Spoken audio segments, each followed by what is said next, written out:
नमस्कार। सबसे पहले तो आप सब साथी आए, मीडिया के सभी साथियों का धन्यवाद। आज हमने जो महत्वपूर्ण विषय पे प्रेस वार्ता बुलाई है, जब से चुनाव शुरू हुआ है लगातार, चाहे गांव में जा रहे हैं चाहे कॉलोनियों में जा रहे हैं, लगातार बुजुर्गों का, माताओं बहनों का, युवा साथियों का अपार साथ और समर्थन हमें मिल रहा है। और आप देख रहे हो दिन प्रतिदिन किस तरीके से लोगों ने मन बना लिया है कि 5 तारीख को प्रदेश की जनता और पानीपत ग्रामीण की जनता कांग्रेस पार्टी के पक्ष में मतदान करेगी। और भाजपा की जो जन विरोधी सरकार है, जिसने 10 साल में किसी भी वर्ग के लिए कोई काम नहीं किया, उस सरकार को लोग चलता करने का काम करेंगे। आज उसी कड़ी में हमारे ब्लॉक समिति के जो मेंबर्स हैं, 18 मेंबर हमारे ब्लॉक समिति के जो साथी हैं, जो ग्रामीण आंचल में जिनकी जिम्मेदारी होती है काम कराने की, और जो लोगों के द्वारा मतदान से चुन के आए हुए 18 आज हमारे साथियों ने कांग्रेस पार्टी को, मुझे, अपने भाई को अपना समर्थन दिया है, जिससे आप देखोगे आने वाले समय में चुनाव में हमें आज से और मजबूती मिलेगी। और हम सारे साथियों का कांग्रेस पार्टी में भी स्वागत करते हैं और मैं धन्यवादी हूँ एक एक हमारे साथी का, हमारे भाई का, जिन्होंने ऐसे समय में जब प्रदेश की सारी जनता, 36 बिरादरी ये चाहती है कि प्रदेश से भाजपा का सफाया और कांग्रेस पार्टी की सरकार बने, जन भावनाओं को समझते हुए, हमारे निवेदन को स्वीकार करते हुए सारे साथियों ने जनता की भावना के अनुरूप आज हमें समर्थन दिया है, जिससे जो चुनाव का जो रुझान चल रहा है, आप भी देख रहे हो कि पानीपत ग्रामीण से कांग्रेस पार्टी की जीत तय है। और आज उस बात पे हमारे साथियों का समर्थन मिलने से और भी उस पे मोहर लगने का काम हुआ है, हमें और मजबूती मिली है। ये आज का हमारा विषय था। बाकी आप लोगों के जो सवाल होंगे उस पे अपन चर्चा करेंगे। 2 बार का विधायक महिपाल डांडा मौजूदा मंत्री भी है, कैसे देखते हो आपकी टक्कर कहाँ आप अपने आप? देखिए, 2 बार से 10 साल का समय कोई थोड़ा समय नहीं होता। लोगों ने महिपाल डांडा को आशीर्वाद दे के भेजा और प्रदेश में सरकार भाजपा की थी, केंद्र में सरकार भाजपा की थी, लेकिन 10 साल में यहाँ से मौजूदा विधायक और मंत्री ने हल्के की तरफ कोई ध्यान नहीं दिया। आज हल्के में कहीं भी चले जाएं, जो मुख्य रास्ते हैं, चाहे हम बड़सत रोड की बात करें, चाहे भैंसवाड़ रोड की बात करें, चाहे सनौली रोड की बात करें, चाहे कुटानी रोड की, चाहे काबड़ी रोड की, 10 साल में उनके गड्ढे भी इनसे भरे नहीं गए। और एक भी प्रोजेक्ट, मैं पूछना चाहता हूं आपके माध्यम से भी, कोई स्कूल, कोई कॉलेज, कोई मेडिकल कॉलेज, एक भी काम 10 साल में महिपाल डांडा ने कोई काम कराने का काम नहीं किया। हाँ, ये चर्चा खूब है हल्के में कि हल्के का विकास तो किया नहीं, पर मंत्री जी ने खुद का विकास अच्छा किया। लोगों में बड़ा भारी रोष है इस बात के लिए। और जो वो घमंड के घोड़े पे सवार होके घूम रहे लोग, उनका घमंड तोड़ने का काम 5 तारीख को करेंगे। और जिस तरीके से पिछले विधानसभा चुनाव में भाजपा के तमाम मंत्रियों की हार हुई थी, आप देखना अब की बार पानीपत ग्रामीण से, यहाँ से मौजूदा विधायक और मंत्री की सबसे बड़ी हार होने जा रही है। विजय जैन हमेशा आरोप लगा रहे हैं, निर्दलीय प्रत्याशी विजय जैन लगातार ये कह रहे हैं कि सचिन कुंडू डम्मी कैंडिडेट है और बाहरी है, क्या कहेंगे? देखिए, मैं समझता हूँ इस बात का ये कोई आधारहीन बात है। ये तो 7 तारीख को जनता फैसला कर देगी। 7 तारीख को, जब 8 तारीख को रिजल्ट आएगा, 5 को वोटिंग होगी, 8 को रिजल्ट आएगा, 8 तारीख को जनता फैसला कर देगी कि कौन डम्मी है कौन है। विजय जैन खुद लोग समझ चुके हैं भाजपा की बी टीम है। भाजपा के हाथ में खेल के वो वोट काटू उम्मीदवार के रूप में लगे हुए हैं। उनका इसी काम के लिए उनको लड़ा रखा है जिस काम पे वो लगे हुए हैं। जनता लेकिन सारी बात समझती है। जनता कांग्रेस पार्टी के समर्थन में है। और पानीपत ग्रामीण की जनता, आप देखना, मेरी बात रिकॉर्ड करके रख लीजिएगा आप अपने कैमरे में। 8 तारीख को भाजपा और ये जो तमाम वोट काटू प्रत्याशी हैं, लोग जमानत जब्त करने का काम करेंगे। सचिन जी, आप कह रहे हो विजय जैन भारतीय जनता पार्टी की बी टीम है, लेकिन एक बात आपकी तरह फैल रही है कि आपकी कांग्रेस पार्टी के बड़े नेता और कुछ जो उम्मीदवार थे कांग्रेस का, वो अंदर ही अंदर विजय जैन का समर्थन कर रहे हैं। ये बात आपकी तरह फैल रही है, इसके बारे में क्या आपका स्पष्टीकरण? मैं समझता हूँ इस बात में कोई ये बिल्कुल आधारहीन बात है। कांग्रेस पार्टी के तमाम नेता, आपको शायद ध्यान नहीं, आपकी जानकारी के लिए मैं बता दूं, खुद चौधरी भूपेंद्र सिंह हुड्डा जी आए थे और डार से प्रोग्राम की शुरुआत हुई थी। शायद अपना बैक रील निकाल के उसमें देखिए कि हुड्डा साहब ने क्या कहा था कि जो व्यक्ति सचिन कुंडू की मदद करेगा वो व्यक्ति हमारा है और सचिन कुंडू हमारा उम्मीदवार है। मैं समझता हूँ इन बातों का कोई औचित्य नहीं है और लोग इस बात को समझते हैं। मेरे बारे में, मैं जिस दिन से पैदा हुआ हूँ, कांग्रेस पार्टी का सिपाही हूँ। लगातार 20 साल से तमाम पार्टी के संगठनों पे, कॉलेज प्रेसिडेंट से लेके यूथ कांग्रेस के प्रदेश अध्यक्ष तक मैंने पार्टी का काम किया है और मैं समझता हूँ लोग जागरूक हैं, सारी बातों को समझते हैं। किसी के कहने से कुछ नहीं होता। पहले भाजपा ने जात पात पे और धर्म पे राजनीतिक वोटों का ध्रुवीकरण करके ये जीतने में कामयाब हुए। इनको पता था 10 साल में कुछ नहीं किया। अब ये नया फॉर्मूला लेके आए। बीजेपी के पार्षद थे, उनके वार्ड में ही जाके पूछ लो क्या हुआ। फिर कांग्रेस में आए, कभी बीजेपी को माँ बता रहे थे, कभी कांग्रेस में 20 दिन का टूर करके गए।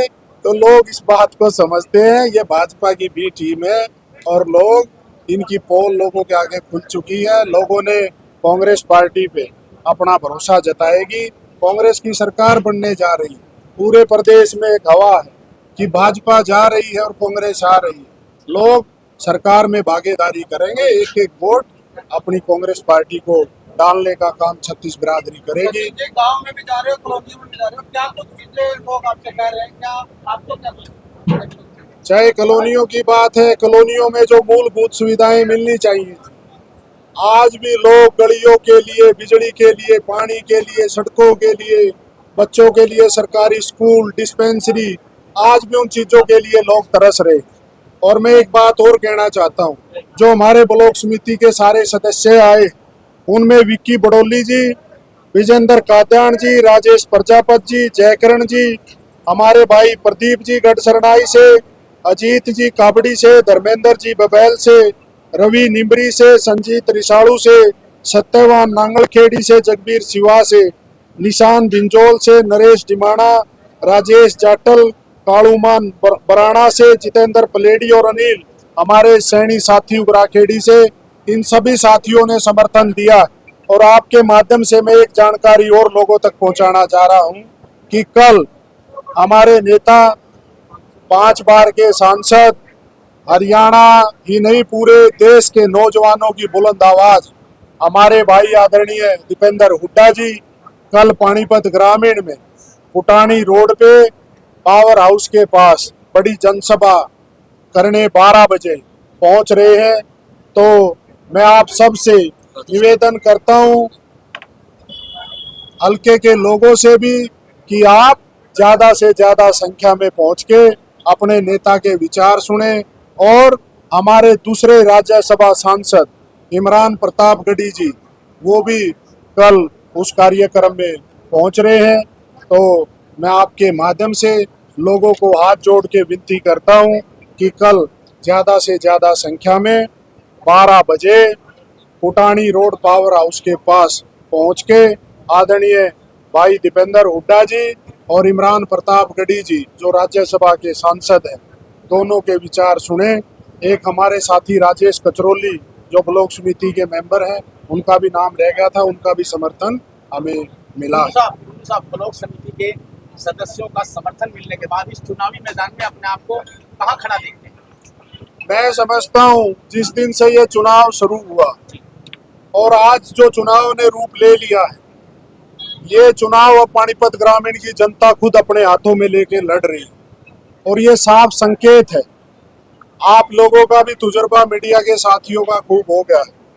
जिस तरीके से भारी समर्थन और आशीर्वाद लोग अपने हाथों में इस चुनाव को लड़ के दे रहे हैं, ये साफ संकेत है कि सारे प्रत्याशियों की जमानत जब्त होगी। आप 8 तारीख तक का इंतजार करिएगा। कुंडू जी, आप जो रोड टूर जा रहे हो, अच्छा भाई कर रहे हो, प्रमुख समस्या क्या सामने आती है लोगों की तरफ से?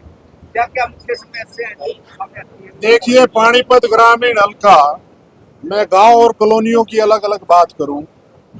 कॉलोनियों में जो मूलभूत सुविधाएं, बेसिक सुविधाएं जो लोगों को मिलनी चाहिए, लोगों के पास पीने का पानी नहीं है, बिजली की सुविधा नहीं है, गलियां टूटी पड़ी है, सीवरेज की कोई सुविधा नहीं है, गरीब बच्चों के पढ़ने के लिए सरकारी स्कूल नहीं है, लोगों कॉलोनियों में धर्मशालाएं नहीं है, नौजवान बच्चों के पास रोजगार नहीं है, गरीब आदमी को कोई दिक्कत हो जाए तो कॉलोनियों में डिस्पेंसरी नहीं है। जो बेसिक और काम तो छोड़ो, जो मूलभूत सुविधाएं एक हर नागरिक का अधिकार है, उनसे भी 10 साल में भाजपा ने वंचित रखने का काम किया। और जहां तक गांव की बात है, मैं सोचता था कि पंचायत मंत्री है तो अपने हल्के के गांव तो चमकते मिलेंगे, लेकिन गांव में भी यही बुरा हाल है और लोग इंतजार कर रहे हैं 5 तारीख का। एक पर्व की तरह जैसे लोगों में जोश होता है, उस जोश में लोग हैं और लोकतंत्र में लोग वोट की चोट से अपना जवाब देते हैं। आप देखिए 5 तारीख को लोग वोट की चोट से यहाँ से भाजपा को चलता करने का काम।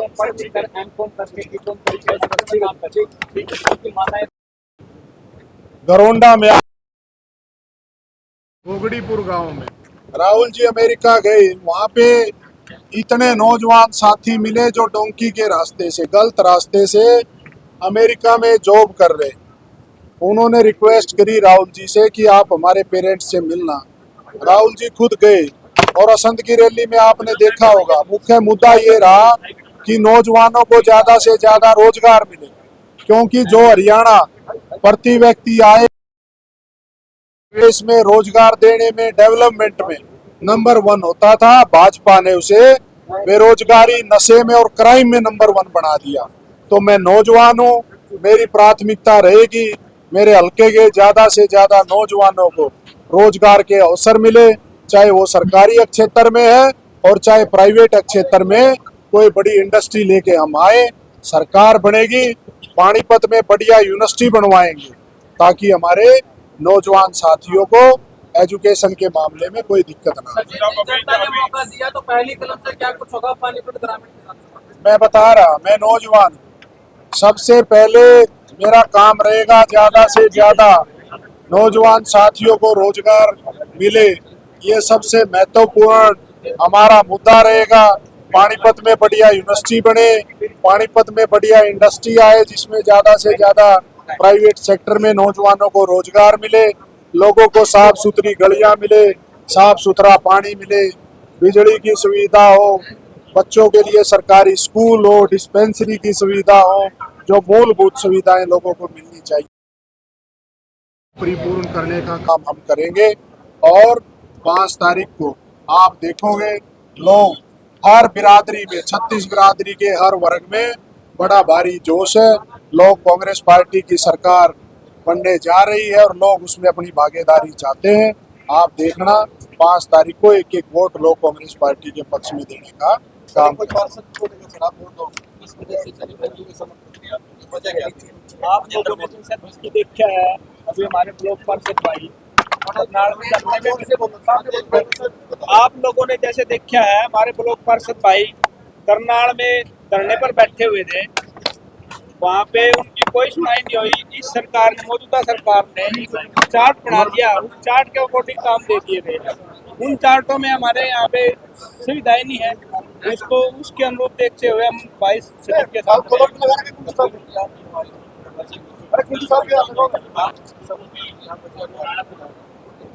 ये विचार मौजूद भाई के साथ लग रहे हैं भाई हम आगे काम करते हैं। कोई भी काम नहीं हो, कोई भी काम हमने सीएम तक को भी काम लिख के दिए हैं, डिप्टी सीएम को भी दिए थे। कोई भी काम किसी भी प्रारूप में देखिए, इस सरकार ने जो पंचायती राज संस्थाएं, चाहे सरपंचों की बात है चाहे ब्लॉक समिति, उनको कमजोर करने का काम किया। और पिछली बार भी हुड्डा साहब को बुलाया था सरपंचों ने भी और ब्लॉक समिति के तमाम मेंबरों ने। ये सबसे छोटी सरकार होती है, गांव में विकास कराना इनकी जिम्मेदारी होती है और हमारा दायित्व बनता है हम अपनी छोटी सरकार पे भरोसा करके हम गांव के विकास कराएं। लेकिन इन्होंने सबको शक्तिहीन करके और गांव में विकास के लिए लोगों ने बड़ी भावना से वोट दिया इन लोगों को, लेकिन ये कुछ नहीं करा पा रहे। पंचायती राज संस्थाओं को कमजोर करने का काम भाजपा कर रही है। हमारे साथियों का विश्वास है और हम भरोसा भी दिलाते हैं कांग्रेस की सरकार आएगी। पंचायती राज संस्थाओं में चाहे सरपंच है, चाहे ब्लॉक समिति के सदस्य हैं, चाहे जिला पार्षद है, उनको पूरी ताकत देने का काम करेंगे ताकि ग्रामीण अंचलों में ज्यादा से ज्यादा विकास कार्य हो सके।